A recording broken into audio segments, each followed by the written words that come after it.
It's good to be here. You know that Bob is well loved by so many people, but I can only talk about one particular group, and that's Alden Baptist Church.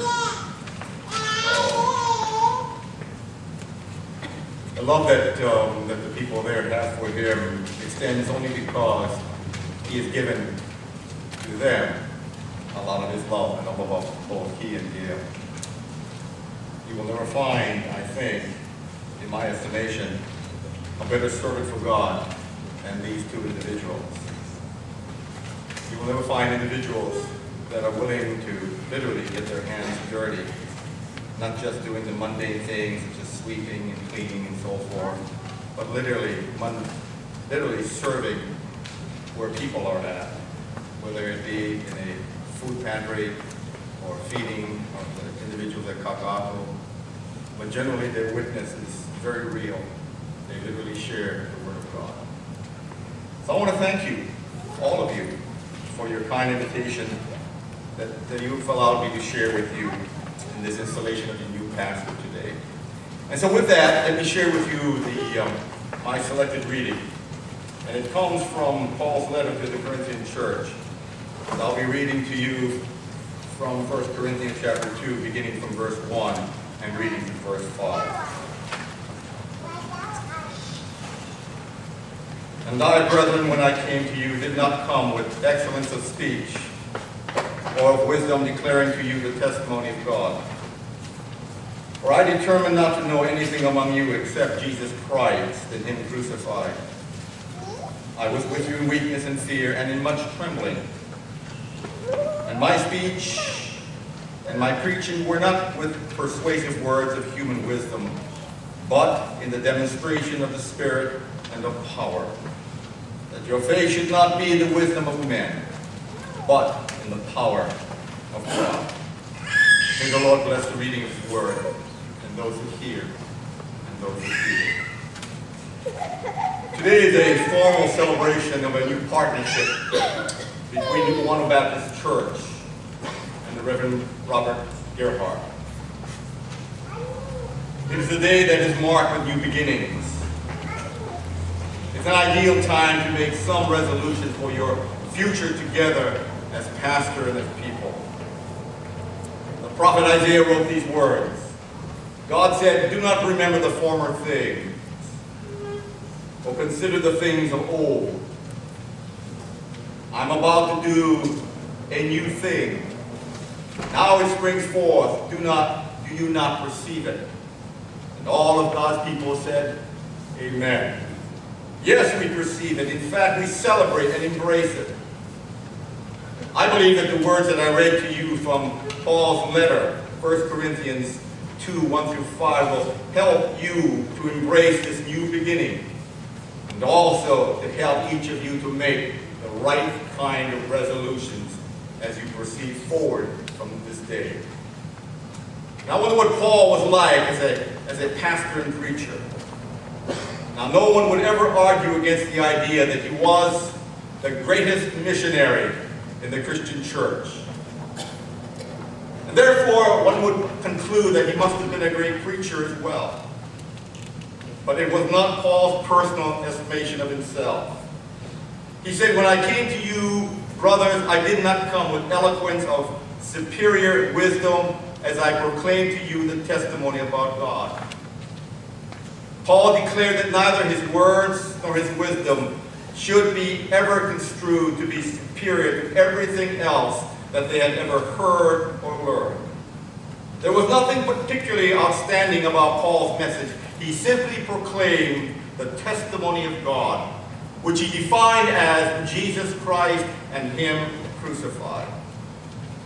And then Paul does another personal self-analysis. He not only says that his message wasn't all that great by worldly standards, but says that his own personal style wasn't all that impressive. "I came to you in weakness and fear and with much trembling." Now, don't assume that Paul was just trying to be polite and humble in his description of himself. Listen to what his critics say about him. His letters were weighty and forceful, but in person he is unimpressive, and his speaking amounts to nothing. You remember Paul as a preacher? It says that he talked so long on one occasion that someone sitting on the windowsill listening to him fell asleep and fell out of that window. Paul was being completely honest when he said there was nothing impressive about his preaching style. I think his point is clear. If the Corinthian congregation had built itself on Paul's slick presentations or smooth ways with words, then there wouldn't have been much to build on.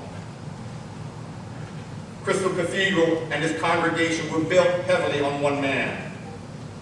He's now retired, and his family members took over the ministry. And the danger of building a church on a man is readily apparent. The church has since filed for bankruptcy. The building was sold to a local Roman Catholic diocese, and the church's board of directors fired 3 of the family members. When you build a church on a person, don't expect it to do well when that person you built it on is no longer there.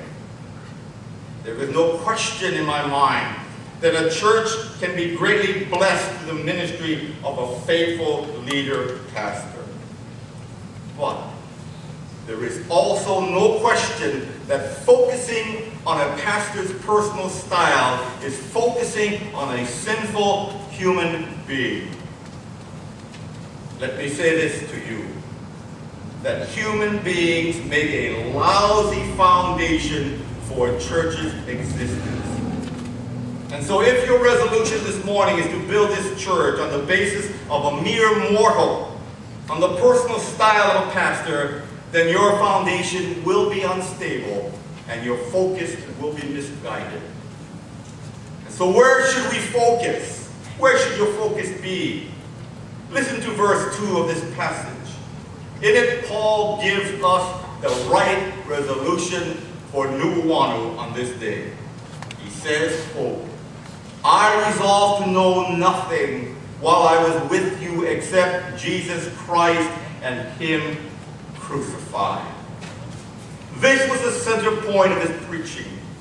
This was the core of his teaching, not the birth of Jesus or the miracles of Jesus or the preaching of Jesus. No, he said, I resolve to know nothing except Jesus Christ and Him crucified. Why did Paul say that? This is not the kind of message to start a new religious community or church on. But that's the point, you see. Paul said, my message and my preaching were not with wise and persuasive words, but with a demonstration of the Spirit's power so that your faith might not rest on men's wisdom, but on God's power.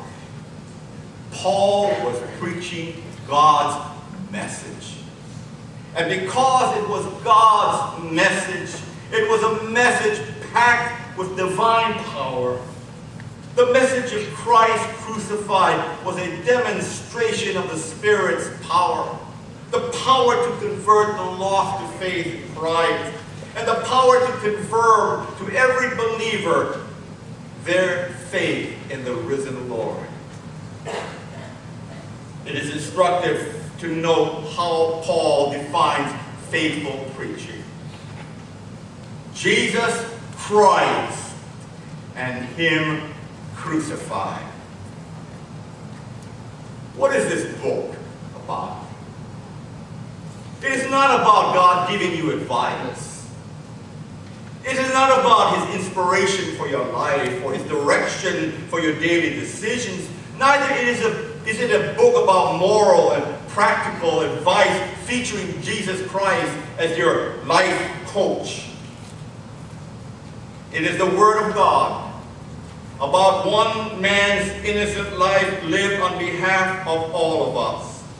The perfectly obedient Son of God, whose determination to redeem the world full of sinners laid led him to lay down his life on the cross. The book tells you what Jesus has done for you by his agony and by his death and by his resurrection. Now, odd as this may sound to you coming from a Baptist preacher, it is insufficient for a pastor simply to say that his preaching is based on the Bible. Remember that the Bible has one central message, and that message is not relationship advice, it is not financial advice, nor is it a popular psychology. The Bible's central message is Jesus Christ and him crucified. And what an important message that is for each of us to hear. Jesus' crucifixion and death washed away every last one of your sins and mine. Even the sins of misdirected preachers and misguided parishioners, Jesus' blood has washed away every single one of our sins. His agony has spared you from hell. His sacrifice has freed you from the accusations of guilt that would otherwise stood for all eternity. And if this message is anything, is that you ought to expect, no, you ought to demand from your pastor each and every Sunday that he preach this message. Resolve as a congregation to expect Christ crucified, preached every Sunday, applied to you every Sunday and every service, as Pastor Gerhard proclaims the blood of Jesus from the pulpit. And Bob, if you have a resolution as a pastor, make that to know nothing except Jesus Christ and him crucified. And New Honor Baptist Church, let this day be a day when you resolve to center your worship, your Bible studies, your preschool, your outreach, even your pastor's schedule and responsibilities on the message of Christ crucified. New Honor Baptist Church, I have no doubt at all that you will love and respect and appreciate your new pastor and his wife. God has blessed you with a man with incredible gifts. There are times when I break part of the Ten Commandments, when I covet some of his gifts.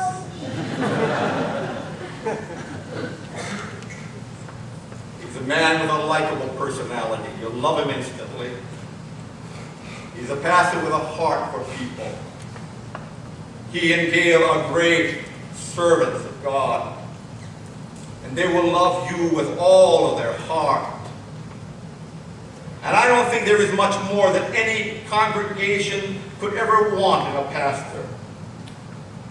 Well, maybe there's one more thing that you ought to desire in your pastor. Resolve together as pastor and people that your pastor's ministry and your congregation's purpose will be to carry out one simple but oh so important task. I resolve to know nothing while I am among you except Jesus Christ and him crucified.